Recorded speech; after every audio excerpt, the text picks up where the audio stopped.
You're listening to the Keep Optimizing podcast to increase your traffic, improve your conversion rates, and grow your profits. Hello and welcome. If you are looking to improve the performance and return on investment of your marketing, you've come to the right place. I'm Chloe Thomas, the host of this marketing focused podcast, and it's very cool to have you tuning in to our 47th episode. Yes, we are fast approaching that big 50. We are fast approaching being live for a whole year. In today's episode, we are continuing our journey around Google Ads by getting deep into Google Shopping campaigns. Yes, that beautiful thing in the world of e-commerce marketing, the Google Shopping campaign. And my guest Richard is going to be taking us into how to get started with it, as well as some simple strategies you can put in place to make it work better for you, and some really clever stuff as well. So there really is something for all of you in this one. And if you're not using Google Shopping yet, get on with it, because it's a world of opportunity for your business. We're going to meet Richard in a second, but before we do, please do check out the sponsors. This podcast is brought to you by Klaviyo, the ultimate e-commerce marketing platform for brands of all kinds and sizes. Whether you're an entrepreneur just starting out or you're part of a marketing team at a multinational brand, Klaviyo will give you everything you need to create memorable marketing moments, building customer relationships that keep shoppers coming back time and time again. Get started with a free account today. Visit klaviyo.com/masterplan. That's KLAVIYO.com/masterplan. Today, I'm chatting with Google Ads expert Richard Hill. In one way or another, Richard's been in digital marketing and e-commerce since 1999. Yes, the turn of the millennium. He's worked in a range of sectors and helped retailers in a wide variety of ways. And he's now best known in the e-commerce space as the CEO and founder of the e-commerce marketing agency, eComOne. Hello, Richard. Hi, Chloe. How are you doing? I'm good, and it's excellent to have you here on the show. We're talking about a subject which I find fascinating, as I think the audience have realised this month, and also something which I know you know a lot about. So I'm looking forward to this one. It's going to be good. Me too. Excited to share a few things with your listeners. Cool. Well, before we get into Google Shopping, how did you get into Google Ads? Well, we're going to have to go back quite a while, actually. You say 1999. I think literally a couple of years after that, 2002-ish, was when I started with Google Ads. So coming up to 20 years, really. It's sort of in the interface in one way or another. A bit less so in the interface now. We've got a team that sort of focus on all the day-to-day activities within the agency and client work. But 2002, had my own stores. Obviously doing a lot of Google sort of SEO side of things. And back then there was this thing called Frugal, which was free Google listings, which seems really ridiculous to say out loud right now, that you could list your products on Google in probably literally 2 or 3 hours and be on that first page of Google in a matter of hours, if you like. So 2002, 2003, around that time was where I started. And sort of in the glory days, really, where it was free to list your products. Not a lot of people were doing it, in comparison to today. Obviously, there wasn't anywhere near like the amount of stores, etc. So it was very, very good times, a bit like SEO at the time as well, and very, very easy to rank and things like that. But in terms of Google Ads and Google Shopping, you would list your products for free, and then fast forward almost 20 years later, we have an agency that focuses on Google Shopping, and obviously now it's paid. It has been since I think 2011, 2012, and I've sort of seen it from free change its name from Google Shopping to Google Ads and Frugal right at the beginning, and seeing everything in between, really. Yeah, so I've seen it from both sides. Having my own stores sort of back in the day when I was running e-commerce stores for myself for about 10 years, and then we set up the agency about 11, 12 years ago, and now for 11, 12 years, and now we spend our time managing ads, and particularly Google Shopping ads for clients. And I don't know if you find this as well, but as someone who, I wasn't doing it quite as early as you. It was about 2003, 2004, I started getting my hands dirty in the tools and doing things. And what I find is that although 20 years have passed, the techniques are broadly the same. The aptitude, the skill set, how you make it work in SEO and in Google Ads is essentially the same. It's just become more difficult because of the competition levels and because of the complexity of the tools. Is that, you're closer to it than I am these days. Would you say that's still the case? I would agree. I think you've got like a lot of marketing avenues. You've got this little tech piece. So when you look at Google Shopping, you've got the feed and the technicalities around the feed. A bit like SEO, you've got the technicalities around technical SEO and server side, and and the layout of sites and canonicalization or various elements of the technical piece. Whereas with shopping, you've got this technical piece around the feed. So you've got to create this feed and get it out of the store, and that's quite often a basic feed is taken out. And that's the basics, but then we start getting into really trying to make that work. That's not good enough to just be able to take a basic feed out. You've got to then create, a very, very, very thorough feed that's completely filled in, if you like. All the different areas of the feed are optimized. And then going back to that, the fundamentals, it's then really drilling in and looking at what's working or not working, and tweaking. That's sort of the base level. Those things haven't changed, and it's really just creating a lot more levers, creating a lot more things to tweak and knowing what to tweak, and using automations and using scripts, technology, layering newer things in, and obviously new things come along all the time, which I'm sure we're going to talk about. And it's exploring those, having an element of budget potentially to explore new things, to make sure that some of the newer things that happen in an account or are released, if they're bringing, we'll probably touch on like CSS, for example, and some of the newer things this last year or two, making sure that you are testing and trying and, and actually have a percentage of budget that is enabling you to test things rather than just sort of setting it up, letting it run, and then ultimately it probably doesn't work that great. It's making sure that you are doing things thoroughly. I love the fact you've mentioned test budgets, because I think it's something which I think as a running the podcast I do, I think it's something I gloss over a bit is test budgets, and I think it's something a lot of retailers don't leave space for in their budget.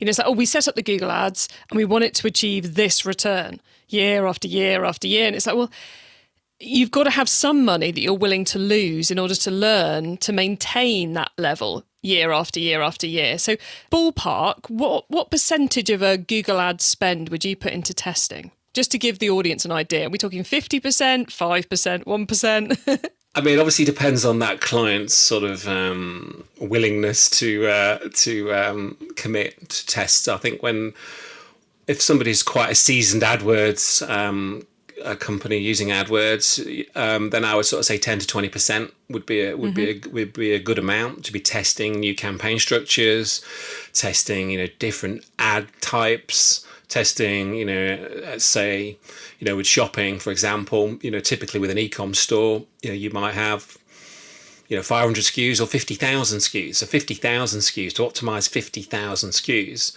one by one is quite a task. So really, you've got to be testing some form of scripts or technology layered in there to be able to do some of that heavy lifting, to be able to go into 50,000 SKUs manually with all the will in the world. You're not going to do it. It's not to go into 500 manually isn't going to happen. Even if exactly. So in terms of testing, right? So what do we do there? We can potentially test, a certain set of campaigns around bestsellers, whether that's the top 5%, but even so, it's still a lot of campaigns we've then got to create test campaigns for, or test remarketing, and then.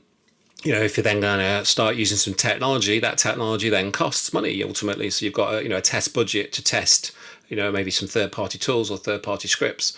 But yeah, 10 to 20%, I would say, is sort of where we are. But we've obviously got different clients that give us more of a free rein, and we might be sort of 25, 30% on testing. But obviously we've got a very tight eye on what we are testing, and really looking at those sort of conversion values, ROAS, etc. Yeah.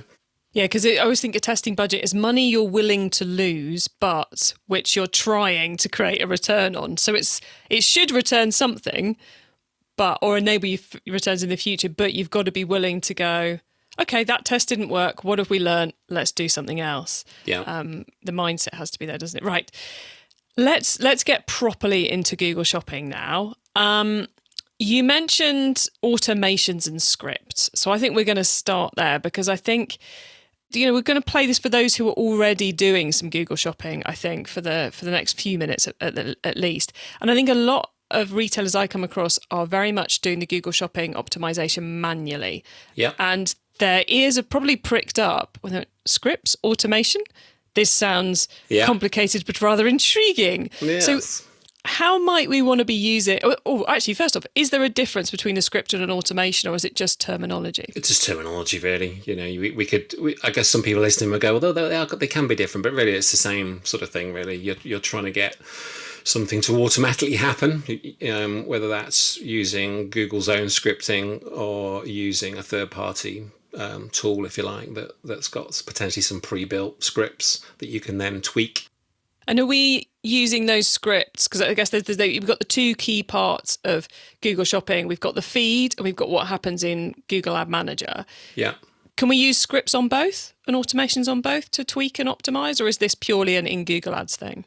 Google Ads thing really for optimizing the ads, but then you could have sort of alerts set up on your merchant center, for example, if certain things are happening in your merchant center that are sort of derogatory, or certain amount of products go stop showing because there's issues with them. You can set up alerts for things like that.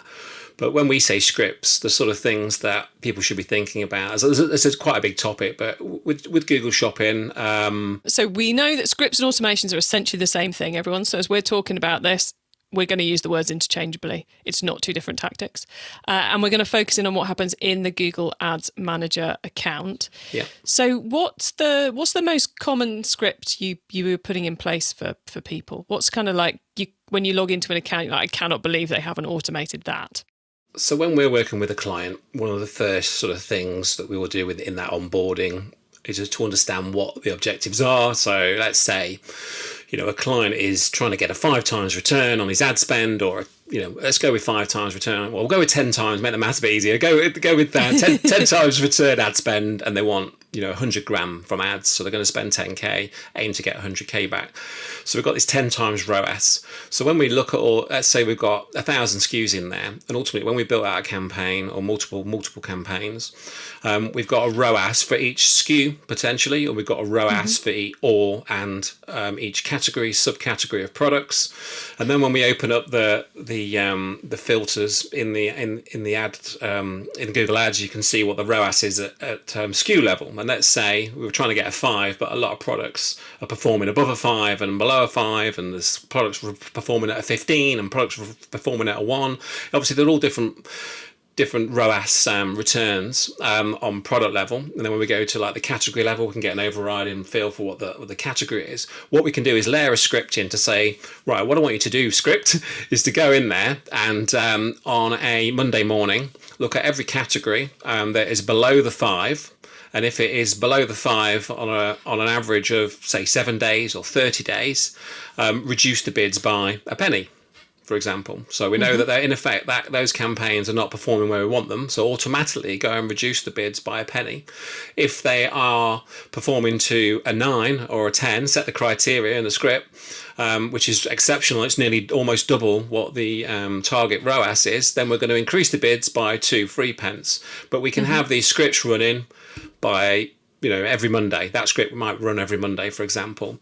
Or we could run a script that, let's say, we've got a sales that's just come through a Google Shopping ad, and we can see what particular product was sold from that ad, obviously. And then what we can say is go and create a very specific SCAG in search ads for that product as well the next morning. What's a SCAG?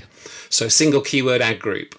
So we can, let's say, let me pick, I don't know, I've got a beautiful Prince mouse mat on my desk. Now, if we'd sold a Prince mouse mat through Google Shopping, we can run a script the next day and say, right, we know that we sold this product through this keyword search.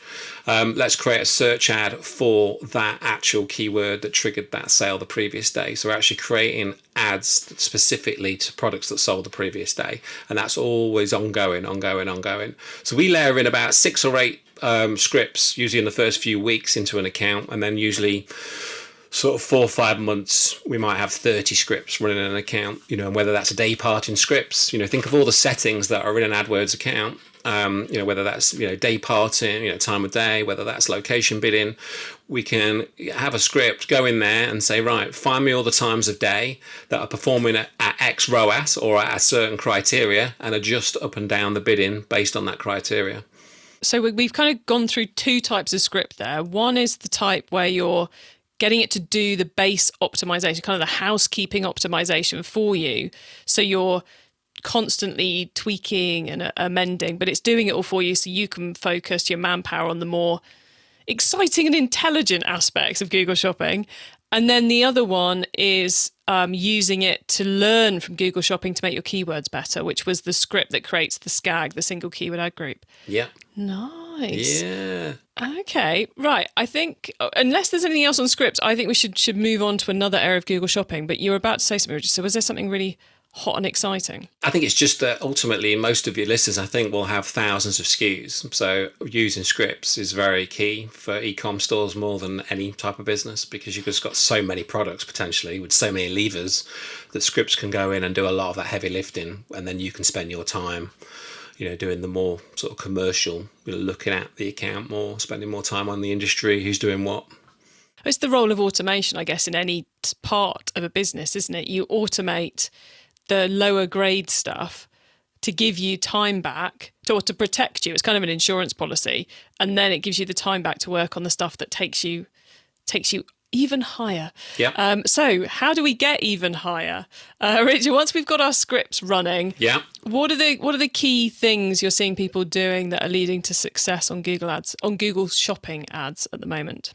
There's quite a few things, so I'll fire through a few things. So I think it's the way that you structure that campaign in the first instance is very key. So quite often what we see is a lot of people will pull the feed in, they'll create a campaign and it's got all the SKUs in one campaign, whereas you should have multiple campaigns. If you think of your e-commerce store, most people will have spent the time and resource to research that navigation structure, the wording of that navigation with their SEO research and the keyword research and the sub-nav and the sub-sub-nav and so forth. We always recommend to build out your campaigns using that structure.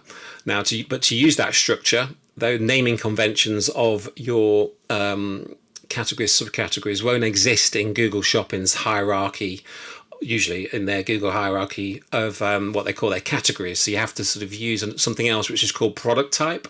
So then you can then create what you've called your navigation on your website in product types, and then product types you can build campaigns around your product types.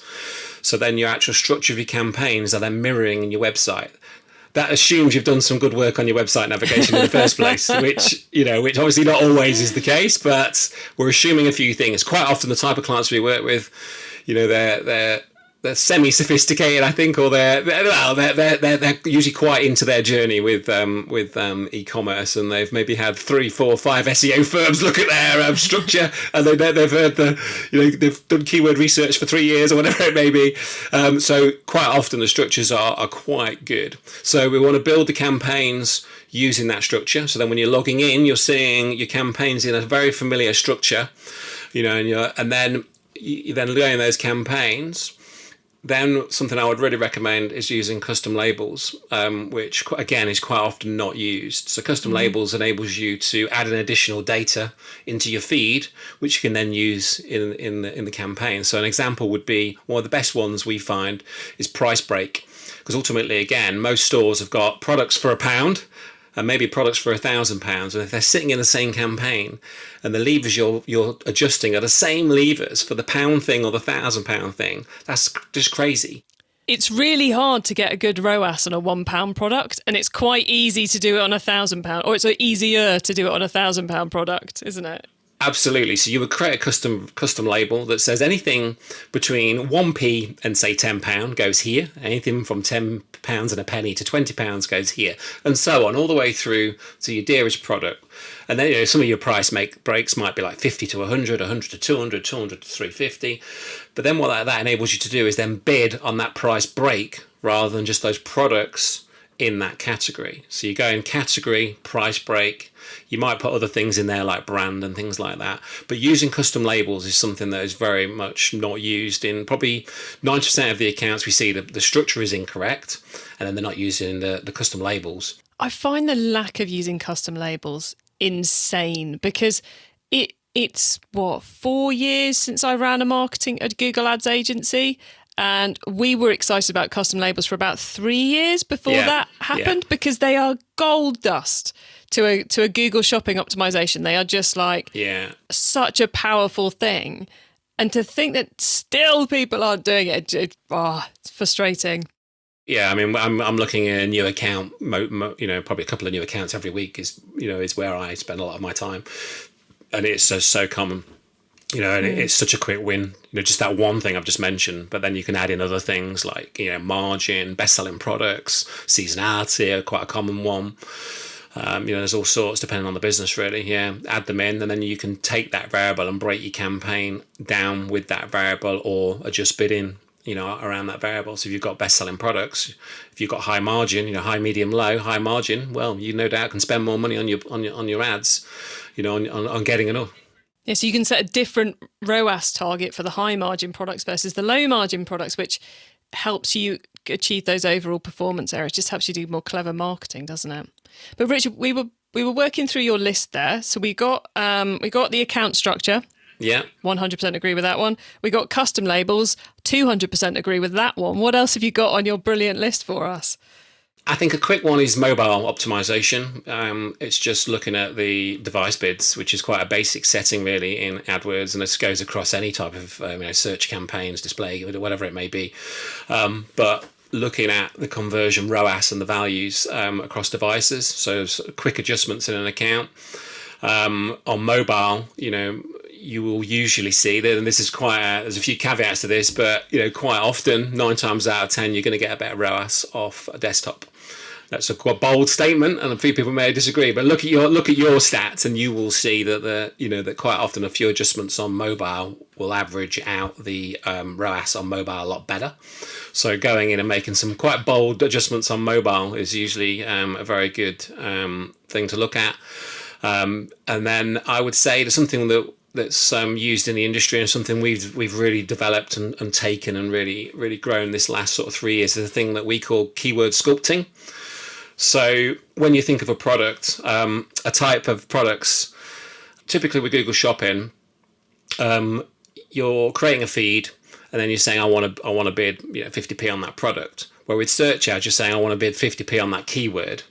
Yeah. Where with shopping, you just say, I'm going to bid 50p on that particular product in that campaign. So it's quite challenging when a product is searched for. Your product's going to show for all sorts of keywords, keywords that are not that high intent. So if you're selling bikes, it might be like free Trex bike. Well, if somebody wants to buy a free Trex bike, they don't want to pay anything for it. But if you're selling Trex if you're selling Trex bikes, your ads are going to show. They're going to click on it. So what we do is create multiple campaigns for each SKU.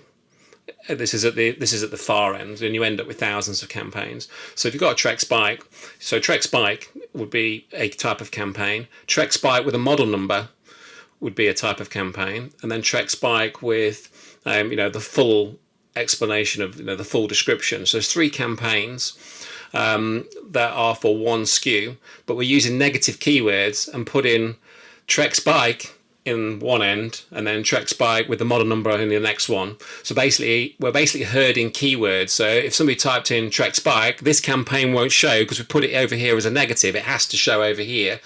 And you use what's known as the priorities within Google Shopping's settings. We have got an article on it on our blog, which will explain it a lot better than I do. But that's something that it's called keyword sculpting, creating multiple campaigns for each SKU, and then using negative keywords to stop the keywords that don't convert as well, but you still need them, but you don't want to be paying as much for them. So you're actually bidding quite a lot less on certain keywords. Whereas if they're all in one, you can't control the really good keywords and the not so good keywords, but you do need them all in reality. Yeah. I love that. And Richard, we will add a link to that blog post in the show notes for this episode. And I love that you've given us, we've done like this, there's time saving stuff with the scripts. We've done the dear God, people, why aren't you doing this with the account structure and the custom labels? And then that keyword sculpting piece is a really, guys, as you're listening to this might sound complicated, but it's a lot more straightforward when you start putting it in place than you think. So I think a lot of you are going to get a lot of benefit from that. Well, look, we are now going to pause for a reminder of our sponsors, and then we're going to talk about the whole wide world of Google Ads. Success in 2021 means building stronger relationships with your customers. Last year saw a lot of consumers switching to buy online, leading to surges in new customer acquisition. So how are you planning on turning your new first-time buyers into profitable repeat customers? Well, that's what Klaviyo is for. Klaviyo helps businesses create memorable marketing moments through email, SMS, and personalised website experiences. And that is what creates repeat purchases. That's why Klaviyo, the ultimate e-commerce marketing platform, is used by over 50,000 e-commerce brands around the world. Get started with your free account today. Visit klaviyo.com/masterplan. That's klaviyo.com/masterplan. Okay, Richard, so far we have gone deep into Google shopping campaigns. Now you get to wow us all with your insider knowledge about the whole world of Google Ads. So for the following questions, your answer can be anything at all to do with Google Ads, which of course does include those Google shopping campaigns. So Richard, you ready for these? I'll try my best. Okay. Let's start with Google Ads newbie advice. If we've inspired someone to take their first step with Google Ads, what do they need to know to give themselves the best chance of success? I think with shopping particularly, if you've got an e-com store, get a feed from that store, connect it to a merchant account and get your ads up and running with penny bids would be the best advice. Get your ads up and running, because quite often that's I had a call probably 6 months ago. Guy says to me, I've been trying to get shopping ads up and running for the last 2 years. I'm like, seriously? And then 2 days later, he was up and running. Now he actually genuinely spends 50 grand a month on ads. Wow. He couldn't get them working. So I think just getting a feed out of your store, connect it to a merchant account, connecting that to your ads account, get up and running, and just with penny bids will be a great start point for somebody starting out. And obviously with penny bids, obviously look at your budget, what you want to spend on a monthly basis. But really, penny bids will open the door to the world of Google Shopping with those penny bids, and then obviously orders will trickle in, and then you can start to adjust things, and start to learn more. Yeah, it's a really nice low risk way to start, isn't it? And it will just hoover up any demand out there that you can get for a very low cost. The problem, I suppose, is that as you then start optimizing, your return on investment is probably going to go down, but your sales will go up, so it'll be okay. Yeah. It's always the risk. Well, okay, Richard, once you've started, of course, you've got to keep optimizing. So what's your favourite way to improve Google Ads performance? So it would be looking at what's working and what's not working. So it's getting in the interface, getting very familiar, down and dirty with the interface. I think it could be quite a daunting space if you're not that familiar with it. But obviously, like me and you, obviously been doing this for a long, long time. I think it's getting in there, understanding the ways to set up the different filters on the account, so you're seeing really the returns at a real granular level. So looking at product level, if you've got product level in there, or subcategory, subcategory, getting the ROAS, the conversion values, making sure all the tracking's working is absolutely key. If you're spending that, whatever it may be, £10,000, £50,000 a month, if you don't know what you're getting back, that's a major problem. So getting that ROAS, understanding that ROAS, and then getting in there and tweaking is really right. Okay, so going back to what we talked about earlier is very much right. Okay, we need to get a 5 and we're getting a 3 over here. So what are we going to do about moving that 3 to a 4?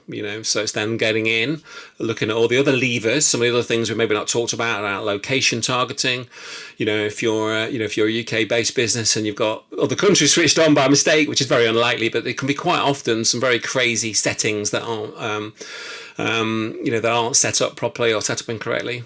Location one is one where if you take a level below country, I've seen a lot of success with, businesses in the States segmenting by state, and businesses in the UK even looking at Scotland, England, Wales, Ireland. There can still be some big things, but it's really just about getting in there and exploring all those different areas and finding the bits that you look at and you go, oh, that's horrible, or oh, that's amazing. Yeah. And then I would say, like any store, I'm a big believer of what we refer to as the 80-20 sort of principle, which is, the Pareto's law that, there's a small amount of actions that are going to have the biggest benefit. So again, when we're looking at some of the things we've already discussed, looking at mobile adjustments, massive change, massive profit turn you can have with those adjustments. But then when we look at an e-commerce store and you've got 1,000 SKUs, 10,000 SKUs, typically you'll have this 20% of SKUs, or maybe the 8 to 20 of the 20%, which is like this 4% of SKUs that actually are the products that make you money. So really hone in on those. And we refer to it as bestseller obsession. So, what are your best sellers? Because we're going to sell a hell of a lot of them for you. And we're going to go in, and create, keyword sculpting for all your key products. So 4 campaigns for each product, which is insane because most people are doing one campaign for the whole website. Yeah. And then we go in there and then we're opening up all the location targeting. So you've maybe got 52 counties or whatever it may be, or maybe however many 100 towns even, and then obviously then splitting the day parting down by hours using scripts. You can do that. So straight away you've just opened up probably like several hundred opportunities to bid slightly differently, and that's before we start looking at other areas. Cool. Okay, if someone listening wants to learn more about Google Ads, is there one cheap or free resource you'd recommend? There's quite a lot of resources out there. Firstly, I would say we do have a lot of resources on our own site. So I would go to training.ecomone.com, and then also we have a podcast that has a lot of episodes ourselves about Google Shopping, which is ecomone.com/ecommerce-podcast. And then away from us, I would say Data Feed Watch have an exceptional blog, very much focused on Google Shopping and a lot around feeds. So Data Feed Watch, they have an amazing blog as well. So I think they're some of the best resources out there, personally. Excellent. Nice. 3 of them there. I like it. And all free as well, which is even better. Okay, Richard, finally, it is crystal ball time. What's coming up in the next 6 to 12 months that we should be getting ready for in Google Ads? I think for me, that's an interesting question, but I think the big thing is just the sheer demand that we've experienced in a lot of industries, with the shift with the pandemic and whatnot, or with e-commerce. It's not going anywhere. Obviously now demand for majority of e-commerce industries has just literally gone, depending on whose stat you want to believe. But I know for a fact when we look at our, literally hundreds of accounts we've got in our MCCs, the sheer demand for e-commerce. So I think the biggest thing for me in terms of looking forward is if you're not doing Google Shopping, you need to be doing it, because the sheer demand for products as a whole is just ridiculous, and it's not going. Obviously, there's going to be some changes, and I know as things change and we get back to more to going out and things like that, the demand for different product shifts and things like that. But the habits of people buying online is just becoming more and more and more. I could give you some examples if you want me to go into it, but so I think in terms of the future, it's really, I think if you're sitting on the sidelines with Google Shopping, you need to be at least testing and trying, and and maybe you have tested before yourself, or get a little bit of professional expertise just to dial a few things in, create a better feed for you, set up maybe just your best sellers where you've got a lot more margin. But I would really sort of implore people to really explore shopping. And then I think in terms of sort of the actual what's coming in terms of newer things, that's a little bit trickier, actually. I would say, I think there's a lot of people that are running shopping that aren't running on what's known as a CSS, which is comparison shopping service. So I think you're going to see, certain industries are getting more and more competitive. So some of the things we've talked about, you've got to be layering them in. If you're just relying on and making a few adjustments here and there every other day and ad hocly, you're not going to win like anything in your business. You no doubt, if you've got a successful store, it's not just because you bought some stock and put it on a website and it sort of sold a little bit. It's the same with ads. If you're running ads, you've got to have all these levers and adjusting them, focusing on the best sellers. And CSS, it gives you a big advantage. So it's something that we see probably 80% of the clients that we look at, their accounts, is not something they have implemented on their account. Excellent. Richard, you have given us so much good advice. It's been brilliant. We are very nearly at the end of the show, though. So could you please let the listeners know where they can find you and your business on the web and social media, please? Sure. So best place for website-wise would be eComOne.com. There's a lot of free resources on there. We've got a blog, we've got a podcast, we've got a lot of free training, we've got a lot of webinars. So that's the best place to sort of find out more about the company, or reach out to me on LinkedIn. I'm Richard Hill, and you will find me on LinkedIn. I'm pretty active on LinkedIn. Feel free to drop me a DM on LinkedIn. I'm on there most days. Brilliant. Thank you very much, Richard. And thank you so much for being on the podcast today. I am currently wishing I had a Google Ads account I could go and play in and play around with some of those things you suggested, but I don't anymore. It's very frustrating. So I have a strong suspicion we've inspired a lot of the audience to go and have another look at their Google Shopping campaign or get it set up, which is the whole point of this episode. So thank you from all of us, Richard. It's been a pleasure. Lovely. Thank you, Chloe. Well, there you have it, a whole load of advice for you on Google Shopping campaigns and Google Ads, whether you're just starting off, haven't started at all yet, or whether you are deep into it and getting very excited about those scripts, automations, and the keyword sculpting we were talking about. Links to all of that is in the show notes. We have also added to that a link to our CSS episode, because Richard touched on that very briefly and we didn't have time to get into it because it is a whole episode on its own, which is why we've done a whole episode on it over on our sister podcast, eCommerce Master Plan. It's episode 204, but we'll put a link to that in the show notes, and you can find all the links, the full transcript of the episode, notes, and much more at keepoptimising.com. Click on the link to the full list of episodes, and there you will find this one. Now, as part of my mission to help you improve your marketing, I've invited all our Google Ads specialists to join us for a Q&A webinar at the end of the month.